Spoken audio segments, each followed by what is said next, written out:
Over the last 7 episodes, we've covered Lee Harvey Oswald's arrival back in the United States up through the day he left to go to New Orleans. That's too much information for just one recap and rebuttals episode. There's no way that we could fit 7 episodes into one recap and rebuttals and do it meaningfully. So what we're going to do is split it in half. This is the first recap and rebuttals of those 7. It's going to cover episodes 39 through 42. And then next week, we'll do another one with friend of the show and NFL football and JFK assassination guru, Michael Lombardi. Today, our guest is Max Good. Max is the director and creator of the documentary film, The Assassination and Mrs. Paine, which looks at the relationship that Ruth Paine had with Marina and Lee Oswald, really trying to answer a question that we have on this podcast, which is, what were Ruth and Michael Paine really up to when it comes to their relationship with the Oswalds? We'll talk to Max about the White Russians, George de Mohrenschildt, and the Paines coming up next on Solving JFK. In Dallas, Texas, 3 shots were fired at President Kennedy's motorcade in downtown Dallas. The first reports say that President Kennedy has been seriously wounded by this shooting. The flash, apparently official, President Kennedy died at 1 p.m. Central Standard Time.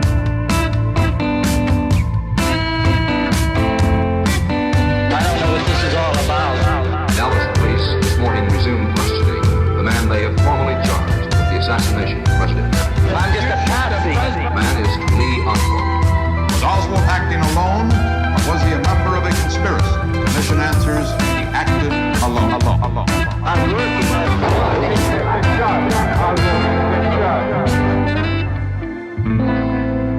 I'm just a patsy. Max, welcome to the show. Appreciate you coming on, man. Hey, Matt, great to be here. Yeah. Thanks for having me on. Right on. And I was mentioning to Max before that when his film came out in 2022, I actually was on vacation and had a chance to watch it 2 times in a row the night it came out. You can ask my wife about that. She was wondering what, because normally I watch something once, I forget about it, but I watched this one 2 times right in a row. So really, really well done, Max. And I've been a fan since before you and I met, and appreciate your work on this topic. Thank you. Right on. Well, good. So as we've talked about, this is a recap and rebuttals episode. So we're going to go through really all the disputed issues, because, the whole thing of the JFK assassination is it turns on these inference split points. Well, you could look at it like this, or you could look at it like this. That's one thing I really appreciate about you, Max. You are by no means a sort of a conspiracy guy who's going, oh, well, it has to be this, it has to be. You're a guy who, I suppose now the term is steel manning, but you make the argument for both sides, and it's really not clear ultimately where you land, but I do think you present all the information, and that's kind of what we're trying to do here with the recap and rebuttals. So the very first issue number 1, was Oswald debriefed by the CIA? So this is a real quick one I just wanted to touch on. The CIA says no. That's their position. They never spoke to Oswald when he came back from the Soviet Union. But in 1978, the House Select Committee on Assassinations interviewed a CIA officer named Donald Deniselia, who said that he received a field report from the New York City office about a Marine defector who worked at a radio plant in Minsk and who recently returned to the U.S. with his family. Now, Deniselia's job at the CIA was to monitor technical and industrial progress in the USSR, things like radio and television factories, and that's where Oswald worked in Minsk. So it would make sense that Deniselia would have access to this information, and that it's something that he would remember and care about.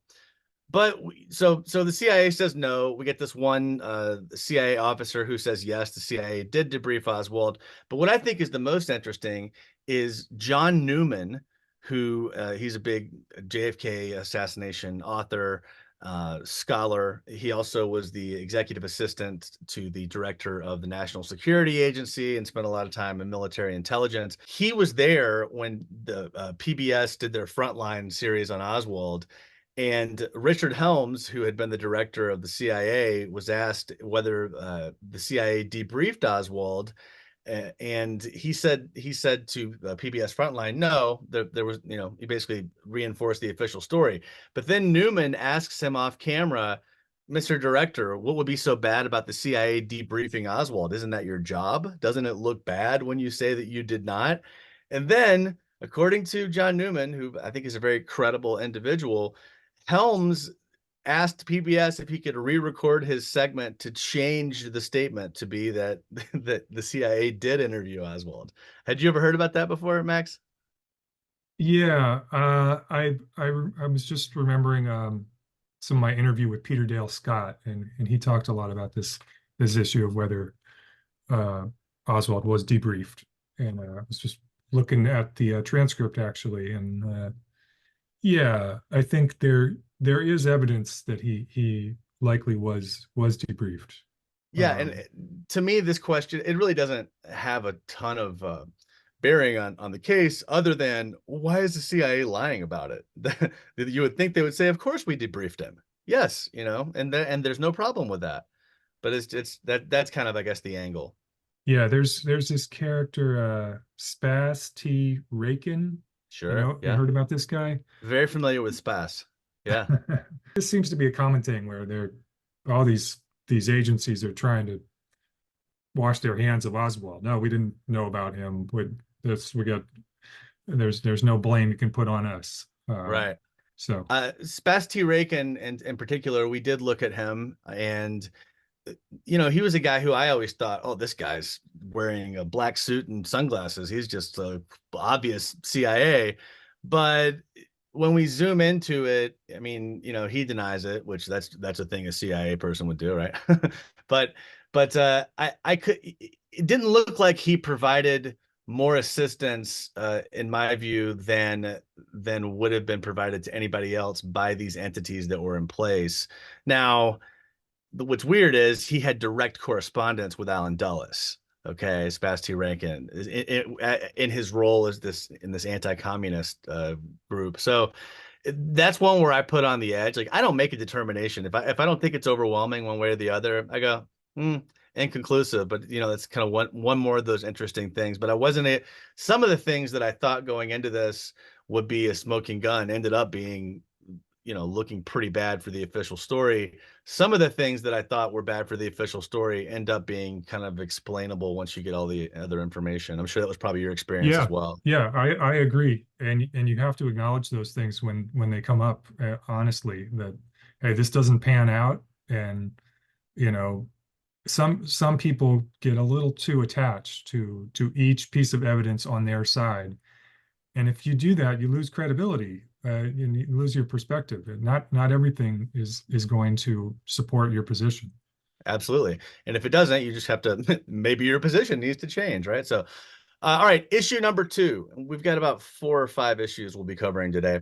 Issue number 2, the White Russians. So the big question is, were they organic friends of Oswald, or is there some sort of hidden hand at play? Because what we're going to look at here, the theory, which anybody familiar with the case knows, is that when Oswald got there, George de Mohrenschildt is his handler, and then de Mohrenschildt leaves and hands off Oswald to the Paines, right? That's sort of the story. But there's a missing element in there, in between when he first arrives in Dallas and before he meets de Mohrenschildt, and that's the White Russians. So, because the de Mohrenschildt meeting, depending on, we'll get to that here in a second, but depending on which statement from de Mohrenschildt you believe, it was the White Russians who told him to go see Oswald. In one view, the other view is that it was J. Walton Moore who told him that. So let's talk White Russians real quick. Oswald's road to befriending the White Russians actually starts out with him asking this woman, Annie Smith, at the Texas Employment Commission where he could find people who speak Russian. And then Smith refers Oswald to Peter Gregory. So, this Annie Smith thing, there's nothing on Annie Smith, but we know from when Oswald gets the job at Jagger's Child Stovall that there's a woman named Helen Cunningham who also works for the Texas Employment Commission. And Helen Cunningham was close personal friends with Anna and Teofil Meller. And the Mellers, they're in the middle of that White Russian group. They're right there with George Bowe and Peter Gregory. So it is possible that Annie Smith from the Employment Commission was influenced by Cunningham, or that maybe she asked Cunningham, hey, you're friends with all these Russians. Do you know anyone who speaks Russian? And maybe Cunningham potentially could have had a guiding hand. That would have to be the case for basically Oswald being steered into the White Russians, some sort of guiding hand by Cunningham. So anyway, Oswald goes and he speaks to Annie Smith at the Texas Employment Commission and says, hey, I've got this wife that just speaks Russian. It would be nice for her to meet with some fellow Russian speakers. Also looking for someone to type up some notes I've made in Russian. And anyway, Smith introduces Oswald to Peter Gregory. All right. And then Gregory ends up inviting Oswald over for dinner, and he introduces him to George Bowe, who's sort of the leader, the elder of the White Russians in Dallas. Now let's talk about George Bowe for a second. Bowe, aside from being like the oldest one and the sort of, he did seem to be the leader of the White Russians. He had the closest relationship with Oswald. In particular, he would call Oswald every day or every other day after he moved from Fort Worth to Dallas when he was looking for work. So I thought that was a big fact in terms of George Bowe. And something I found out about Bowe after the episode came out, I've got this little tidbit here to share, and that's this. George Bowe was the accountant for one of the directors of the Republic National Bank. His name was Louis McNaughton. And that's in a Boston Globe article. Okay, big deal. So, Bowe's the accountant for some bank. Who cares? Well, it turns out, per a 2017 New York Times article, that Republic National Bank worked with the CIA to fund projects that were not approved through official legal funding channels. So basically, this bank worked with the CIA for off-book operations. Now, that doesn't mean that everybody who works for this bank is a CIA asset, but the accountant for one of the directors of that bank, that's a little bit closer. So I just throw that out there, not to say that it proves anything, but it's I think worth noting. A couple other things. The CIA also funded the Tolstoy Foundation and the Russian Orthodox Church, both of which the White Russians relied upon for assistance. And that's also from a 1975 Boston Globe article.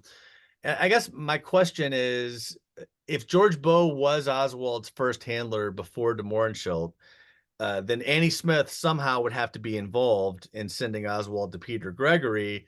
But if not, it kind of looks like Oswald's just hanging out with the White Russians in a way that's serendipitous, which would sort of undermine the claims about de Mohrenschildt and Paine, because why would, if the CIA really is going to have Oswald with a babysitter and someone managing him, why would they not do that right away? I guess your thoughts on the White Russians and kind of what they were up to vis-a-vis Oswald.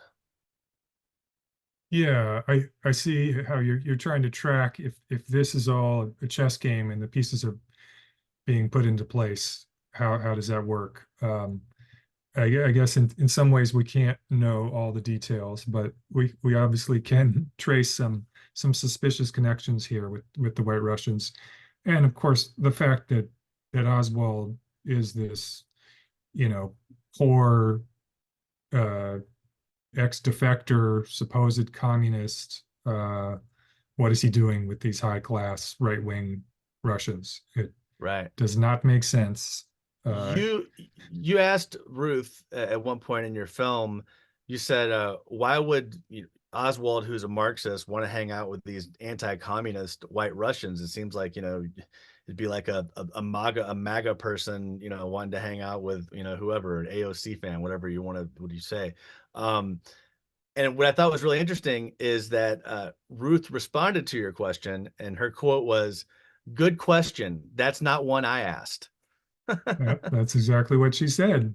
Yeah. She acknowledged that it was a good question, just like she acknowledged when I say, what about all these connections with your family, all these, CIA links and links to the government. Do you see why that might seem suspicious to some people? And she said, yes. Right. But that's all she said. Oswald with these White Russians doesn't make sense to me. It seems that it easily could have been set up to place him in this chain of people, possibly to try to hide, you know, how he was put in place, like making it a complex chain of people to get to the Paines through several levels, you know, through different White Russians and de Mohrenschildt. And I always, you know, you wonder, wouldn't they think someday people like us are going to be studying this and they're going to see all these obvious suspicious connections? But at the time, probably nobody was thinking about Freedom of Information Act and all these documents coming out, and these people thought their covers were secure, you know, forever, possibly. You know, they didn't think in the future, you know, the public's going to know who's a CIA agent and who's not. I remember reading a quote from Alan Dulles in The Devil's Chessboard, where I forget what the context is, but he basically says, in the future, the only people who will have any interest whatsoever in the 27 volumes are of evidence, as opposed to the summary report alone, are university professors, and they're going to be on our side anyway. Yeah, and he says something else like, the American people don't read. There's some quote like that, or he doesn't care what's in there because the American people don't read. Well, if he, you know, it turns out he was mostly right, but not totally. So Yeah. that's good. So that's good. All right, let's go to issue number 3. What was George de Mohrenschildt's role with Lee Harvey Oswald? So that's a big question. It's a loaded question. Let's kind of unpack. Really, there's 2 different topics. One is just looking at all of de Mohrenschildt's links and connections, and the other one is looking at the mechanics of his actual relationship with Oswald. So first, on the connections, we know that de Mohrenschildt, first of all, he was anti-communist and he had deep intelligence connections. So de Mohrenschildt worked for French intelligence while he was in America during World War II. And this is actually not that nefarious, because it's like what he did is he went around trying to convince American oil companies, to sell oil to France instead of Germany in the lead up to World War II. So, you know, the Germans were getting iffy, let's say, all right? And France was like, hey, you got to sell us that oil. Germany's going to be a problem. So de Mohrenschildt, in that instance, it was probably a pretty easy sell for him, but he did work for French intelligence. You know, not everybody just starts working for intelligence all of a sudden. De Mohrenschildt had a close personal relationship with J. Walton Moore of the Dallas CIA, to the point where Moore dined at his home on multiple occasions. J. Walton Moore later disputed these ties to de Mohrenschildt in an internal CIA memo, but that memo where he disputed the ties, he says there's only 2 instances where he saw Oswald, but that expressly left out other documented instances that he himself had documented of. I'm sorry, I said Oswald. I meant de Mohrenschildt. But that leaves out basically J. Walton Moore's memo saying that he only saw de Mohrenschildt these 2 times, leaves out other documented instances of when he did see de Mohrenschildt. So we know that he's not totally telling the truth in that memo statement. You could, I suppose, believe that J. Walton Moore is telling the truth more so than de Mohrenschildt, who says that you know, he would have him over to eat on multiple occasions. I guess that's sort of one you've got to determine what inference you follow, but certainly J. Walton Moore and de Mohrenschildt knew one another. That's beyond dispute. The next issue, you know, de Mohrenschildt is at the command center for the Bay of Pigs invasion in Guatemala City on the day of the invasion, and that's supposedly during his Latin American walking tour. What are the chances that his Latin American walking tour happens to coincide perfectly with him arriving in the place where they're doing the Bay of Pigs invasion on the day of the invasion? Coincidence, I suppose. I mean, truly, if you're walking, that would be hard to coordinate. They didn't have cell phones. Maybe that one is coincidence, but man, that's a weird one. And then next we've got, okay, so de Mohrenschildt meets with the CIA and military intelligence right before he goes to Haiti. This is in April or May of 1963. And, you know, that meeting, it's not really a pure smoking gun in terms of what was discussed. Like, this is the meeting where we asked DeMorenshildt how it was going with Oswald. Ha ha ha. What really sort of the story on it is, we knew that DeMorenschildt's business partner was basically best friends with Papadoc, the dictator of Haiti, and we wanted to leverage that relationship so that we could, given Haiti's importance and how close it is to Cuba. So okay, that doesn't prove that DeMorenschildt was like nefarious CIA, but it does show that he has these contacts and these relationships. So that's the thing from that interaction. Here's another one. This is a big one, if true. Big if true. This one I think is a little bit more cloudy, but it's something. George DeMorenschildt allegedly went by the alias Philip Harbin. And there's a guy named Herbert Itkin, who's an oil lawyer, who basically, I forget what the exact issue was, but he worked for a law firm that dealt with international business clients. And the client was trying to do something that was against American policy. I forget what it was, but the client was taking a position that was against the policy of the United States. So he reached out, sort of, he was a whistleblower, if you will, and reached out to a connection of his that got him a meeting with Alan Dulles, according to this guy, Itkin. This is all in an FBI report. And anyway, Itkin then says that shortly after that, he met with a man named Philip Harbin, who basically referenced Alan Dulles as the guy that was meeting, as the reason he was there to meet Itkin. And then, by the way, this guy Philip Harbin, he's in the oil industry. He's like an oil consultant, like a fixer for oil industry. Well, that kind of lines up with what DeMorenschildt does. But the cherry on top is that there's a guy named William Gaudet, who was a CIA officer, and Gaudet says that says that Philip Harbin was George DeMorenschildt. So if that's true, then we have a direct line directly from Dulles to DeMorenschildt. And, you could decide, do you think, first of all, do you believe this one guy who filed one FBI report? Or, there's one FBI report about this story. I don't know, maybe, maybe not. You got a CIA officer who's supporting the idea that DeMorenschildt has this alias. That makes it a lot stronger, but it's not proven, but it's not nothing. Okay, another connection.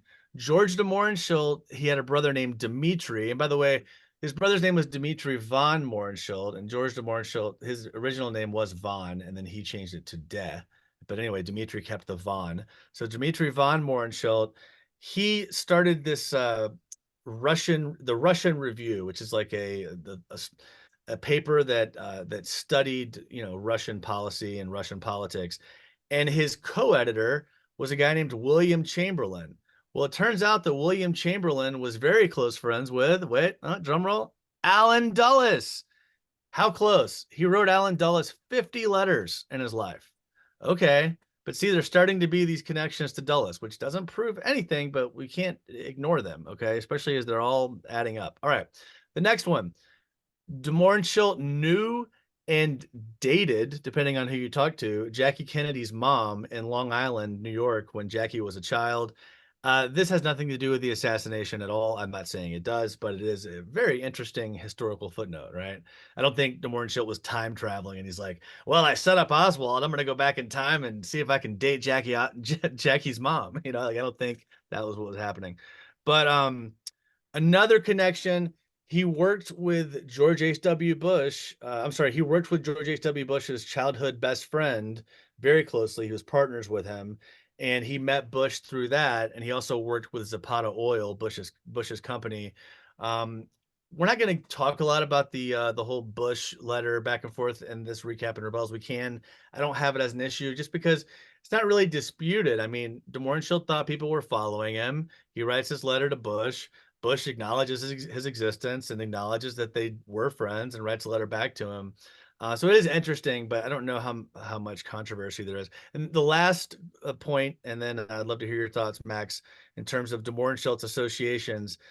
There's a guy named Joseph Dreyer who was basically working for this American jute development program, trying to get Caribbean nations to grow the crop jute, which is like It's like hemp, but used for string and stuff like that. Um, and he says that de Mohrenschildt regularly spoke to Ruth Paine's dad, William Avery Hyde. So if de Mohrenschildt knew Ruth Paine's dad, that is something. Also, de Mohrenschildt was in. We'll talk about that more when we get to Ruth Paine. But all your thoughts on all those connections and associations of George de Mohrenschildt? Yeah, de Mohrenschildt has always been one of the shadiest characters, as far as I'm concerned.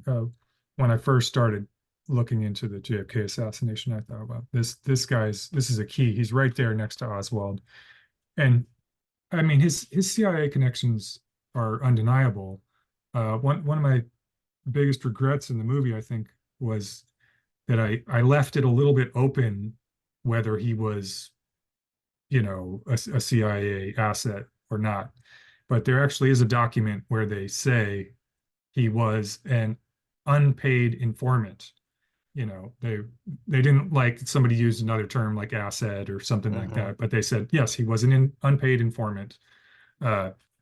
And yeah, he's obviously connected. There's no denying that. Ruth in the film also, yeah, she acknowledged it. She said, I think it's possible. I said, do you Right. think he had some association with the CIA? And she said, I think it's possible. I mean, you can go into all the details, his brother and the George Bush letter and everything. But I think, the CIA acknowledging in a document that he's an informant for them is really all you need. I've never read his book, I Am a Patsy.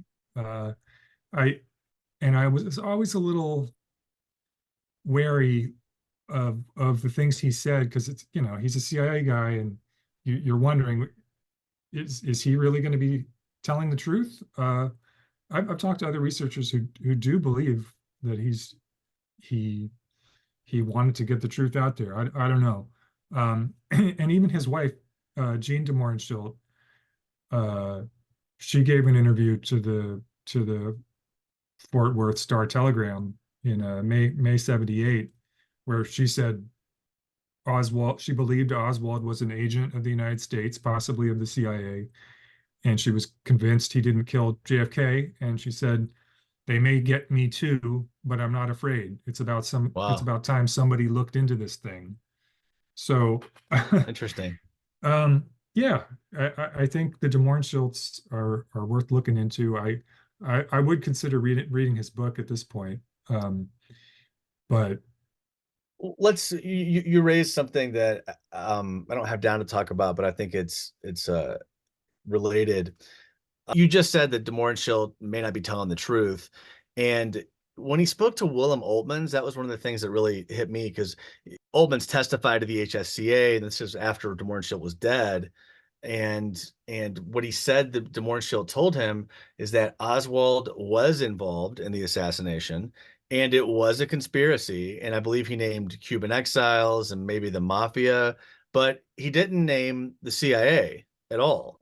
So it's just kind of like with the this is getting way down the road, but everyone likes to point to the E. Howard Hunt deathbed confession, which is not really not really that much of a confession, and it's not really deathbed either once you zoom into it. But it was always funny to me that he's naming these people, but he's not pointing to people that would have to be involved if those other people he's saying. Or it seems like he was protecting the people that he sort of was loyal to. yeah, I mean, Hunt is CIA agent, notoriously unreliable, dishonest. You can basically throw that in the garbage if you want, or you can say, well, hey, there's this argument that no one ever talked.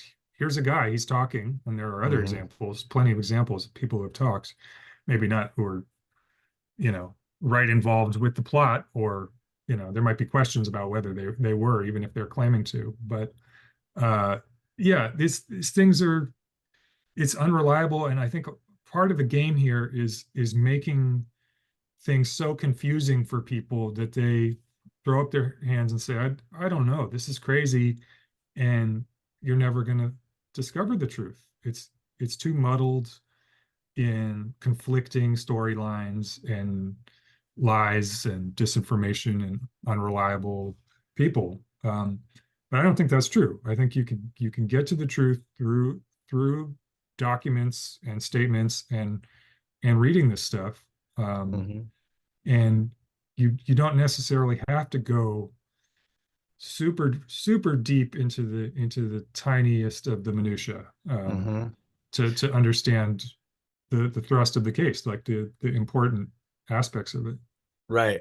My theory is that if it's like using the metaphor of putting a puzzle together, there are some things that you can know for sure. Like, for example, I'm persuaded after 7 episodes of medical evidence that there was a shot from the front just because of the 43 doctors. Then you got the autopsy, but then we have all this list of evidence, list of witnesses: John Stringer, Sandra Spencer, some other folks. I'm forgetting the guy that did the X-rays. But anyway, we have all this other evidence on the other side. So that for example, the shot from the front, that's something I feel is pretty clear. Okay, things like that become the corner pieces and the edge pieces, and then the things that are just like by inference and innuendo, you kind of have to fit those in. But if they don't fit the facts that you already know that have been established, then you got to kind of keep taking a swing. So that's kind of my metaphor for it. All right, hey, on Demore and Schilt, we got one more thing to cover, which is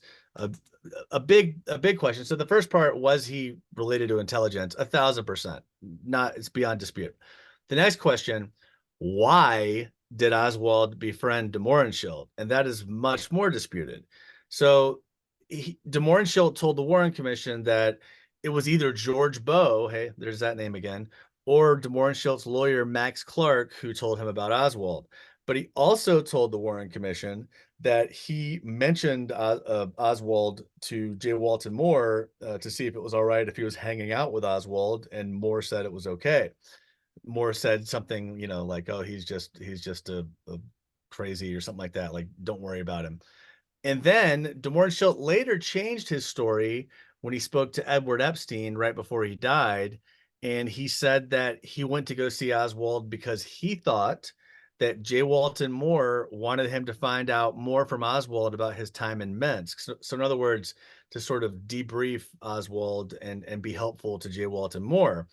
And he did this to help get an oil contract in Haiti. He thought it would be easier for him to get this contract if he did this favor for his friend from the CIA. And oh, by the way, he did get that contract right afterwards. So, but on the other hand, and this is something we just talked about, Demore and Schilt also told William Altmans that Oswald was involved in the assassination, but that there was a conspiracy. So it's kind of all over the place. I mean, to me, I would say that Demore and Schilt's the one who approached Oswald. Oswald didn't approach him. And it doesn't make any sense that what do they have in common except for the Russian language? Really nothing. So, given all of Demore and Schilt's contacts, his status as a white Russian, his own statements to Edward Epstein, it looks like he did form a relationship with Oswald at the behest of the CIA.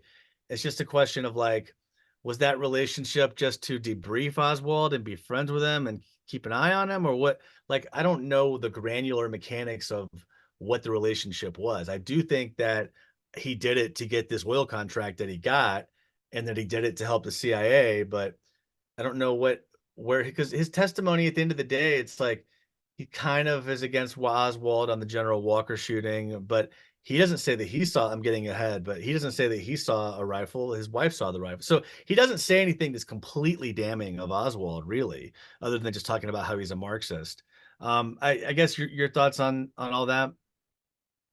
Yeah, well, I think Demore and Schilt was just assisting Oswald and Marina, from what I understand, kind of helping them.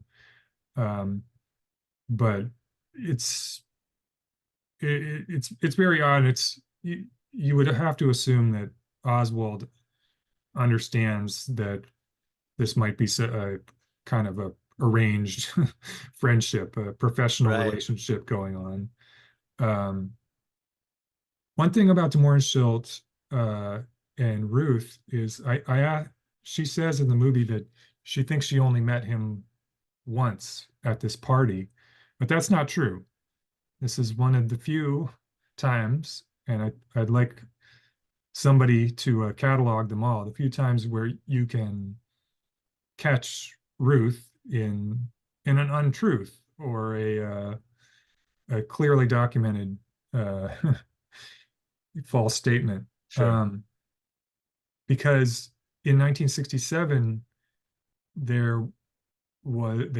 Zimmernschild discovered another one of these backyard photos, and it was like in a box of records or something in a storage unit, and I think maybe it was the Paines, the Paines records or something. Yeah. I'm not sure exactly how this went down, but they had dinner. Michael and Ruth had dinner with the de Mohrenschildts after this new backyard photo was discovered in 1967. So Ruth either forgot about that or didn't want to talk about it. Right. De Mohrenschildt 133C. Yeah, that's the one. It's funny, that picture actually, no, it was De Mohrenschildt 133A. I'm wrong. Okay. Anyway, sorry, I'm like deep into the photograph stuff at the moment. All right, so that's it on De Mohrenschildt. Now let's talk about De Mohrenschildt's death real quick, because this is funny. I didn't get very many rebuttals on this episode because I think the questions aren't on, it doesn't turn on some small fact. It turns on what inference do you make from looking at all these facts. And so it's there's less rebuttals, but the ones that I got the most were about my take on De Mohrenschildt's death. So let's talk about that really quick. And here's the rebuttal. Matt, for the death of George de Mohrenschildt, your analysis is good, but for some reason you land on him taking his own life rather than homicide. Why do you totally write off the 5 beeps that were heard on the machine and the authorities saying that they aren't going to look at the homicide? So, okay, let's look at these facts real quick. Quick recap. De Mohrenschildt died of a shotgun blast to the head hours after he was visited by HSCA investigator Gaten Fonzie. Now, there was no one home at the time of the shooting except for the housekeeper and the gardener, and neither one of them heard the shot, singular. Earlier, when he was in Dallas, De Mohrenschildt had been, just let me clarify, he died in Manalapan, Florida, and then actually at the home of one of his ex-wives' sisters who lived on the beach, this beautiful beach house in Manalapan, Florida. But before that, he was in Dallas, and De Mohrenschildt had chronic bronchitis. So he started seeing this doctor named Dr. Mendoza, who was a new doctor in Dallas, for his chronic bronchitis. Now, we don't know how he was referred to Dr. Mendoza. Jean de Mohrenschildt says she was referred by someone, but she doesn't remember. And if this whole Dr. Mendoza story is really material to what we're talking about, that fact is important. How does he get into the picture is a real big question.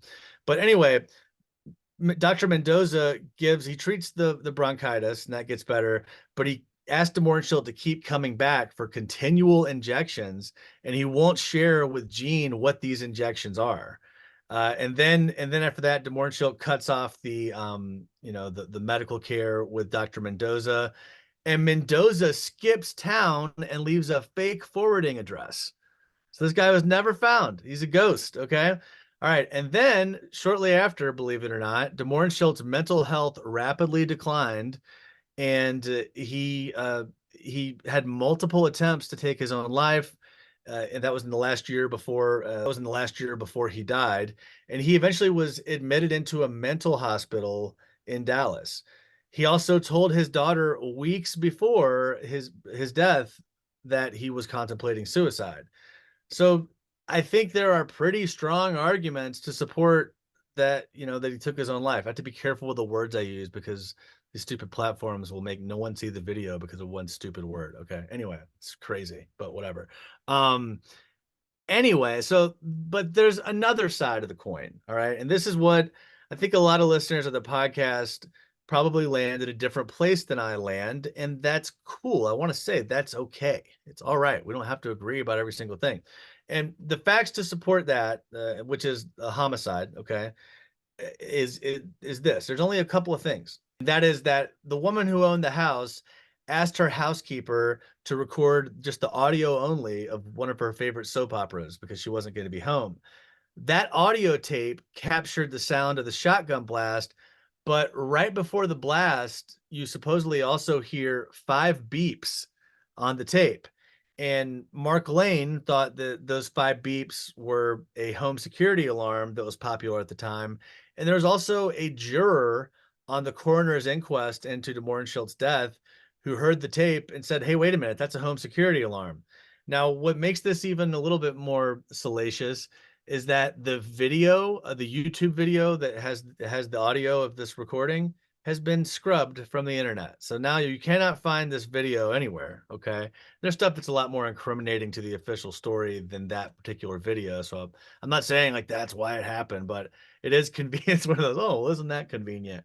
Um, but anyway, so the other thing is Mark Lane was at the coroner's inquest and he raised this issue with the authorities, and they said, we're not even looking at that. We're not going down that road. So to me, I think the five beeps on this audio that has since disappeared, they do need to be explained. I'm not saying we should just forget about those. I think authorities should chase down any available leads. And I think taking the position of we're not going to look into that for anything is foolish. Okay. But I just think, given what we know, if I had to bet money on what happened, on what the outcome was, it seems like it's Mendoza influencing de Mohrenschildt's behavior through these unknown injections, and then you've got a pattern of multiple prior attempts. So that's where I land. And please keep listening to the show and don't stop just because of I disagree with you guys about about this. It might have been a homicide. There was one other. Give me a witness. Give me the the gardener and the housekeeper going, I saw some guy going this way, right? Like, give me anything else. I just don't have enough in light of the evidence we do have on the unaliving. Okay, what do you think about this, Max? Yeah, I didn't know all that about Dr. Mendoza and the prior suicide attempts. Maybe I'd heard about a little of that, but uh, I agree. I think he doesn't have to be murdered for this to be extremely suspicious. I mean, you just provided a lot of grist there for an alternative theory that's just as bad. So I think it's important people don't get so tied to things happening one way and it being the most salacious, obvious, crazy thing every time. And yeah, sometimes people kill themselves, and maybe they're driven to do so. Who knows? I know there's other, there's Gary Webb and Mike Rupert and Danny Casolaro and all these other questions, these people where some of the people around them are saying, yeah, they killed themselves. But, people are so steeped in conspiracy that it's just unthinkable that it could have happened that way. Yeah, no, you're absolutely right. All right, so that's de Mohrenschildt. Let's move on to an area that you know a lot about, which is the question is, what do we know about the role of Ruth and Michael Paine through the end of April 1963? So there's a lot of information on the Paines, and there's a lot of stuff you covered in your film that we haven't gotten to yet. So things I'm thinking of, and by the way, spoiler alert for those who aren't looking ahead, the index cards that Buddy Walther found. They were kind of cataloging all of these left wingers in Dallas. The supposed phone call between Michael and Ruth on the day of. There are a few other things that once we get into the fall, we just haven't covered that. So I'm going to focus on basically up through the end of April. Okay.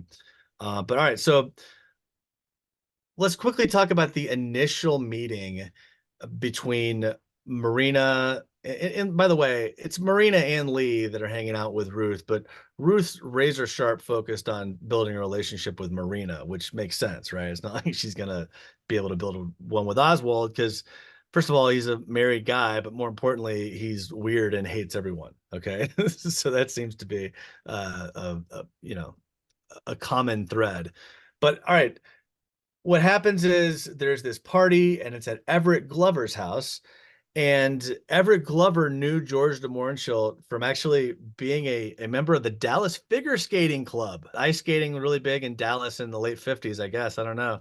Maybe it was a Russian thing. But then they stopped hanging out for a while. Then they started playing tennis together in 62 and 63. So that's how de Mohrenschildt knew Everett Glover. Everett Glover knew Ruth Paine because he sang with her at the Unitarian Church. And he says that he knew that she spoke Russian, and he thought, oh, we're going to have these friends of de Mohrenschildt that he invited, and they're, Marina is a native Russian speaker who just came here. Wouldn't that be great for Ruth to talk to her? So the official story is there's no coordination whatsoever between de Mohrenschildt and Ruth Paine because they had not met before that time. Okay. Now, and that would be serendipity. And again, if it's serendipity between, the Oswalds just happened to stop hanging out with the de Mohrenschildts and happened to start hanging out with the Paines, that kind of undermines the the whole CIA conspiracy angle a little bit. So but it may not be. I guess I'm trying to literally see the ties through the fog, but it may have been that they're professionals and they did a good enough job of hiding this. Any sort of invite of Ruth Paine to this Everett Glover party has been denied by Glover, de Mohrenschildt, and Paine. So in other words, only Everett Glover invited Ruth, not George. But remember, the purpose of this party was that he wanted to show his videos again. This dude loves showing his home movies, de Mohrenschildt. Oh, you got to see my movies. Yeah, look at this.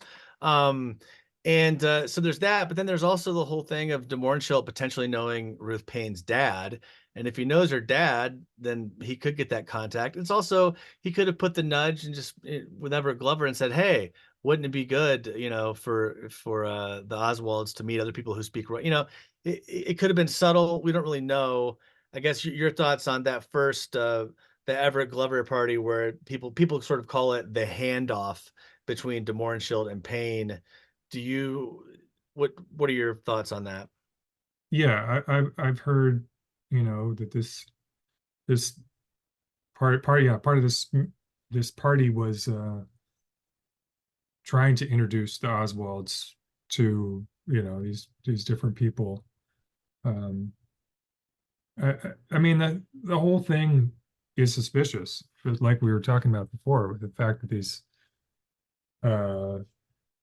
White Russians and people, high up in the oil industry in Dallas are just sort of kind of sheltering this young family who are conceivably, assumably they're communists, and Right. that's the story we're told, right? I mean, were they claiming to be something else along the way? I was never told that. Yeah, no. Well, Marina was pretty quiet about it, but now, of course, she was KGB. We learned earlier from the CIA gives 29 reasons why they thought she was KGB. So that's what they thought. It's hard to tell for sure. Yeah, it seems on the surface, it seems like this party was set up to transfer the Paines from de Mohrenschildt, transfer the Oswalds from de Mohrenschildt to the Paines, and Ruth specifically, to meet Marina, and yeah, conveniently, Michael Paine and Ruth were separated, and there's an open bedroom at her house. That is something. That is convenient, huh?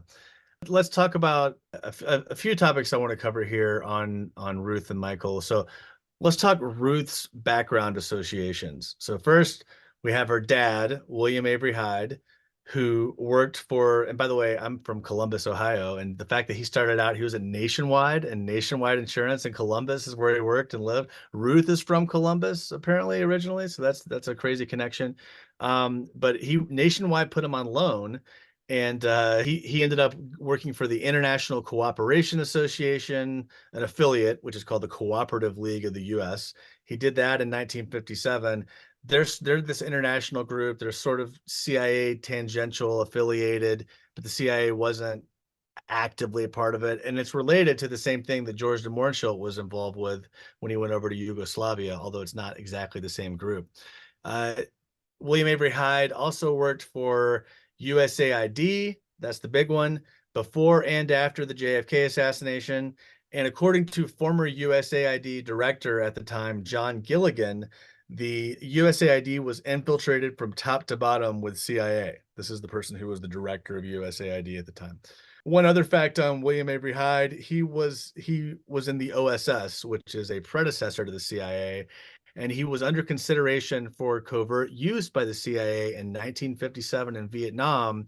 They ultimately chose not to use him, but they said that basically he had a positive disposition, that they would use him again if they could. Ruth's sister, Sylvia Hyde Hoke, was a direct W-2 employee of the Central Intelligence Agency. And that came out in 1993. And I saw in your film, Max, that Ruth seemed to dispute that to an extent. She was like, well, maybe she worked for somebody who worked for CIA. It's like, no, she got paid by the CIA. It was on her paycheck.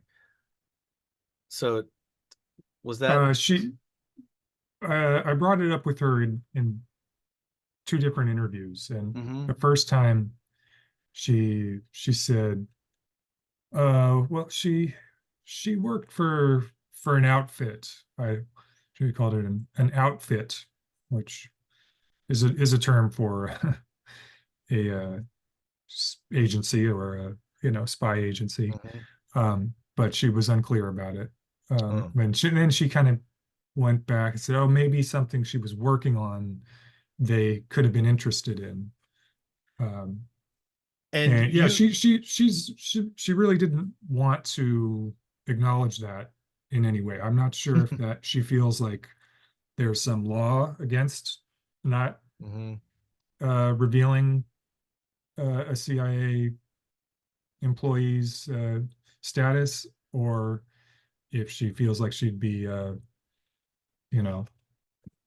doing something against her sister, who's still alive as far as I know. Sylvia Hoke, I believe all of Ruth's siblings, her brother and her sister and she, are all in their 90s and all still alive. And you called Sylvia Hoke, and it's in your film. And I think you spoke to her really quick and asked her if she would comment, and then she hung up. Is that what happened? Yeah, she said I don't answer questions about that, and then she hung up. Okay. She was pretty clear. And of course her husband also worked for USAID, and just in 2017, I think his applications to work for the CIA were declassified, which they're not entirely readable, but they seem to say that he was denied employment by the CIA. Seems to happen to a lot of people. Let's talk about Michael Paine. So 2 really big connections on the Michael Paine side. And the first one is his stepdad, Arthur Young, is a Bell helicopter executive. People say he invented Bell helicopter.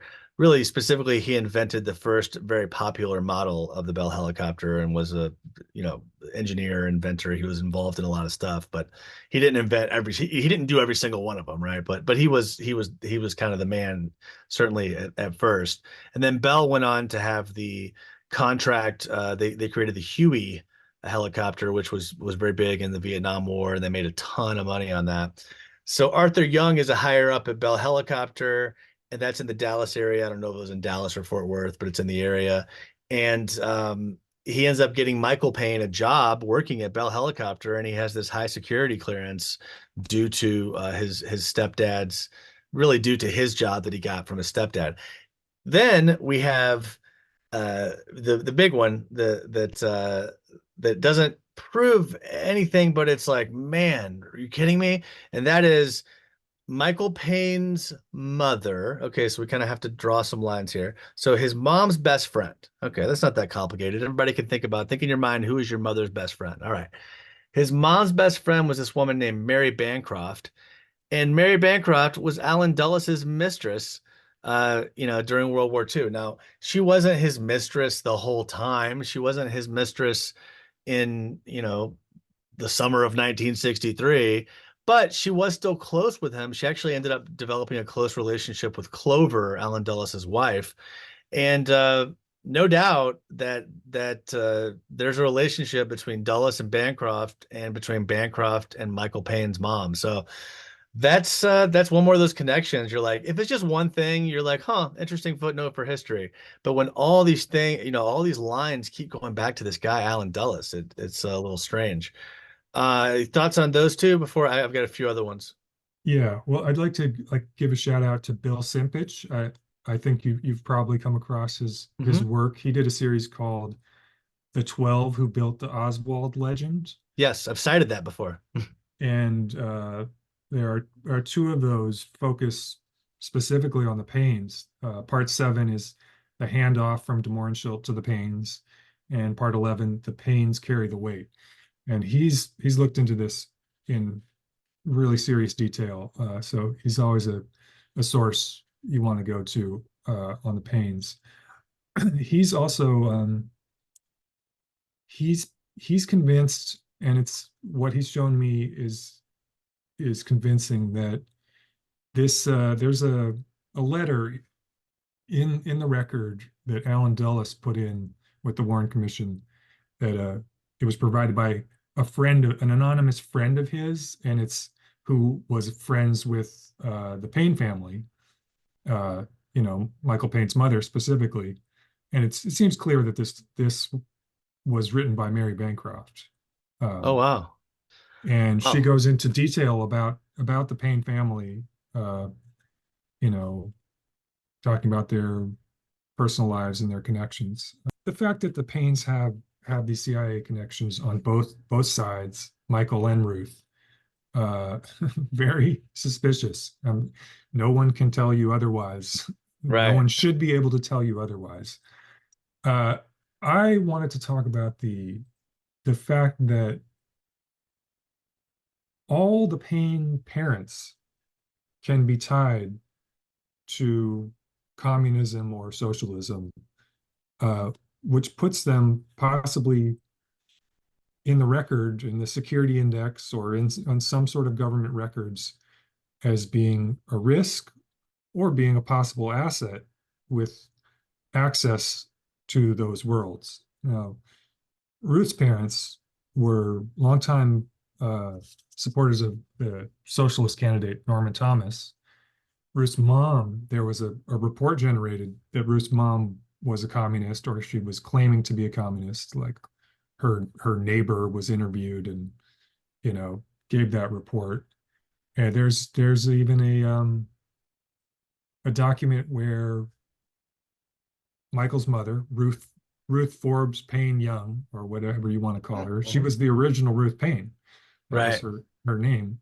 And when she was married to Arthur Young, they were at some party in Maine or something, and they're talking to some admiral or something, and they start going on about how communism is great and it should be the system that takes over America or something. And this guy, talks to the FBI about it. There's a report about that.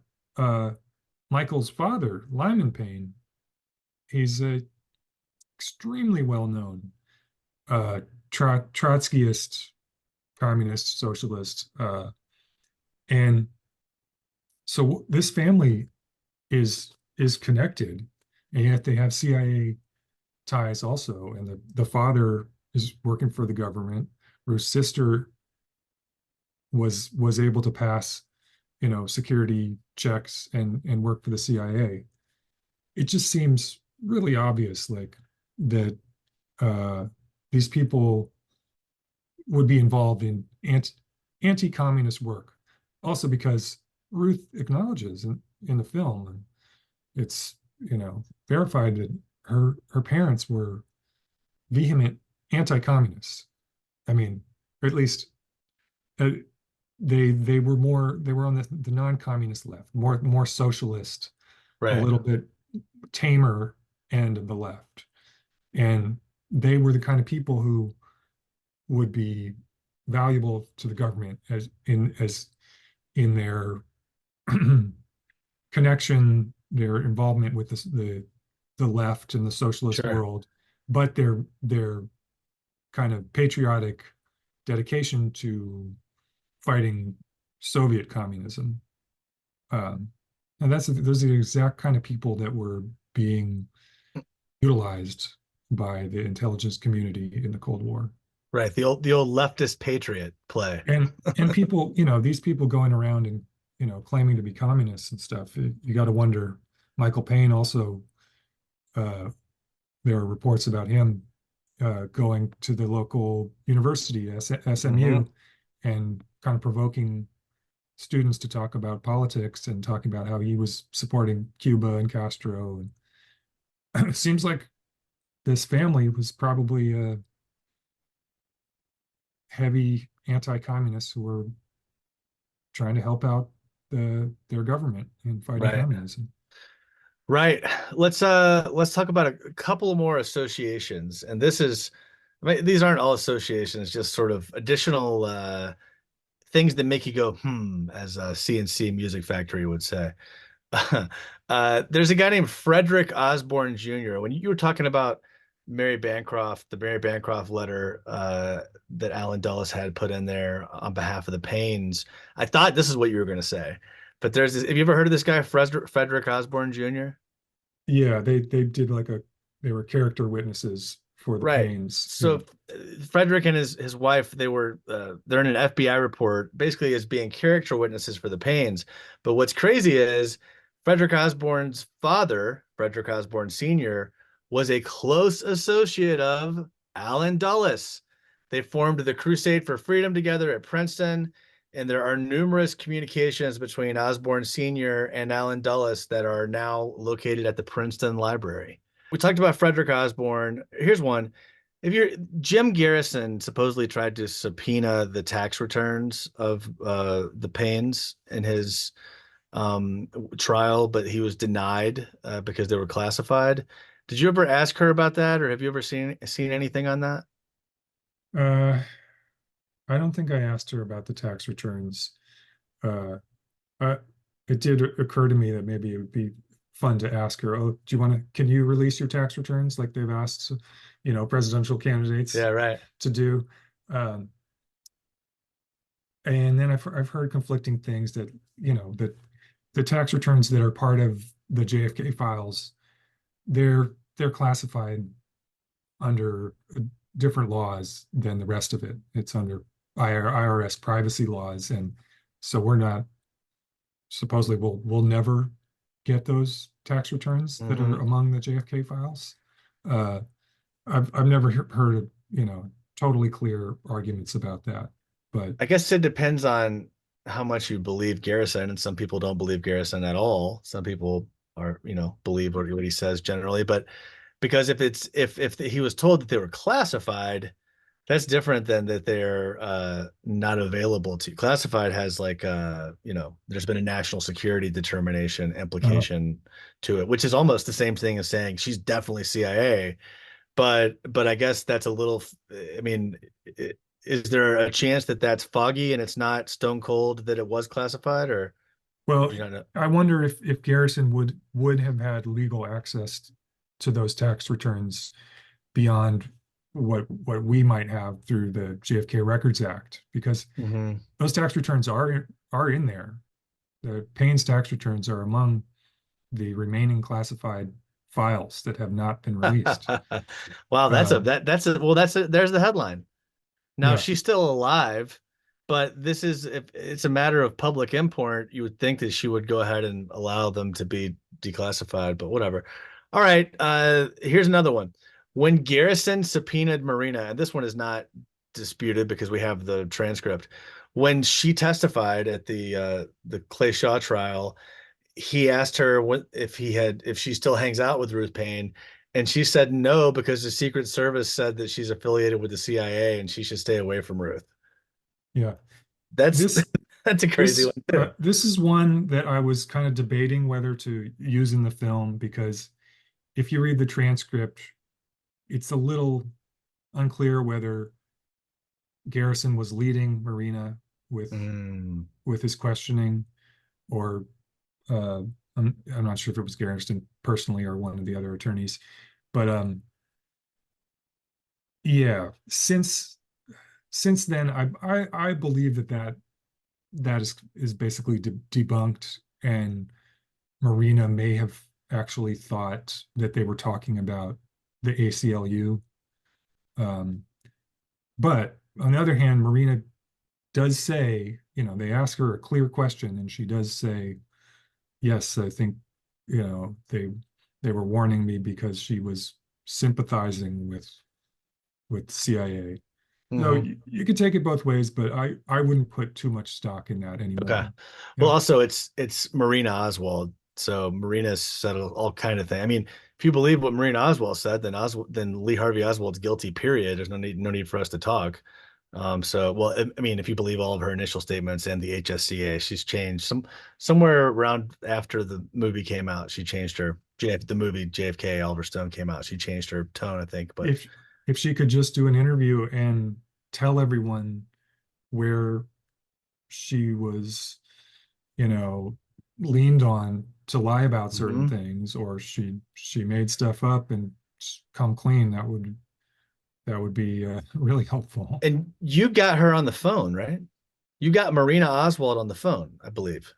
I did. I was really surprised that she answered the phone uh, and talked to me for 10 minutes or something. She was Wow. she was really nice, really helpful. Um, she said she wasn't willing to really say anything specific about Ruth, like whether she suspected Ruth or anything like that. Um, I've seen other reports where people talked to her and she did express suspicion about Ruth, that she thought Ruth Uh-huh. was part of a plot. Wow. But I think she's very careful about what she says now. I don't think she's really trying to say anything or be in the spotlight at all. Right. Okay, just let's see. I've got four more things here. All right. So we talked about how Ruth and Marina initially met at this Everett Glover party. But one thing that struck me was Ruth's pursuit of a friendship with Marina. So, she writes her a letter right away, and then Marina had moved, so she asked, "Can I come see you at your new house?" And then after only 5 interactions with Marina, Ruth then invites Marina and June to come live at her house. So I thought that was pretty interesting. But the thing is, you can look at that as, oh wow, look at this operative trying to manufacture a relationship quickly, or you can go, this is somebody that really liked this person. Haven't we all had a friend that the friendship developed quickly and you hung out with a lot, and how do you know it's not just that? I mean, and some people say that Ruth wanted to have there was a romantic potential relationship between or angle between Ruth and Marina. What are your thoughts on just sort of what Ruth's pursuit says about the situation, if anything? It does seem kind of forward or kind of aggressive, but it also maybe she just really felt a connection with this woman, and she saw that she was in need, she was alone, she didn't speak English well. That's all believable to me. And I think, you know, uh, you can file this information away, but it doesn't prove anything. It can be seen either way. And it's speculation to say, oh, Ruth was obviously, just did this because it was an assignment. Um, Yes, you I, know, I agree. who knows? It could have happened many different ways. It could have been engineered in a way, and still Ruth was doing it out of genuine goodwill or something like that. One thing that was funny, I saw on Ruth's door, there's a sticker that says "I stand with Snowden," and it just got me thinking, like, she's still taking these like civil libertarian positions and like wrapping herself in that. Perhaps she believes it completely. But that was interesting to me that you know, I suppose you could full-throatedly defend the Warren Commission and also be anti-war and whatever pro-civil liberties. That those people exist. It was just that I don't know, that kind of like that was a flag. I was like, wait, what? She likes Edward Snowden? Yeah, some of those posters and stickers on her window are a little strange, and she says things here and there that sort of hint that she might be more conservative than she lets on. Also in the Thomas Mallon book, Mrs. Paine's Garage, he talks to her about the Vietnam War, and I guess she didn't feel aligned with the anti-Vietnam War movement, which is a little questionable for somebody of her reputation, her Quaker background, and maybe Yeah. it was too radical, too dirty and hippie or something for her. But yeah, that was a little red flag for me. Yeah. And this is totally personal, just personal perception. But whenever she talks about JFK, and she says she voted for him or this or that, I just never get the sense that she genuinely respected or liked JFK very much. I guess really my last question is, well, I got one more. Have you spoken to Ruth since it came out? Like, what's her perception of the film? Her perception of the film is odd. I heard through the grapevine that the quote was that she thought the film was powerfully bad or something, well done but powerfully awful. I think that was it. Well done but powerfully awful. Oh, wow. And I did meet with her maybe a year ago or so. The filmmakers who are doing Four Died Trying, you know about that project? Yes, it's great. They set up a meeting between me and Ruth, and they filmed it, and it was very awkward, but Ruth held her own. She was unflustered. She was very civil and very respectful, and we sat down and talked about it. She just said she thought the movie was biased, but it was well done. Mhm. I think I asked her if she showed the movie at her retirement home, and it was a little unclear, but it sounded like she said yes. Interesting. So Interesting. yeah, it was nice to get a little closure with Ruth. I respect her, whatever her role was. I respect her that she's had to deal with such a burden for the last 60 years. Hmm. And I think you got to treat her like as a human being, no matter what you think she Right. did or what you don't think she did. And who knows, maybe before she dies, or maybe she'll leave us a note or something, Hmm. and maybe we'll get a little more information. Just to kind of wrap up, I mean, it is sort of a prerequisite for there to be a conspiracy that she would have to be involved, because there are so many things in a lot of them haven't happened yet and haven't happened before April of 1963. But there are so many things that, this evidence that looks bad against Oswald. Most of the bad evidence for him comes from either Marina, her words, or it comes from Ruth Paine or Ruth Paine's house. So Yeah, yeah. there's one theory I sometimes think about that kind of absolves Ruth in some way, and that would be that yes, she did get instructions or was guided into sheltering, babysitting the Oswalds, and she did do some of that stuff. But maybe she really believed that Oswald was guilty. Maybe she was told, along with other people who had that level of knowledge, that he was a double agent and the Soviets turned him and he came back and killed the president, and we got to cover it up because we're gonna look terrible, and we got to avoid World War III.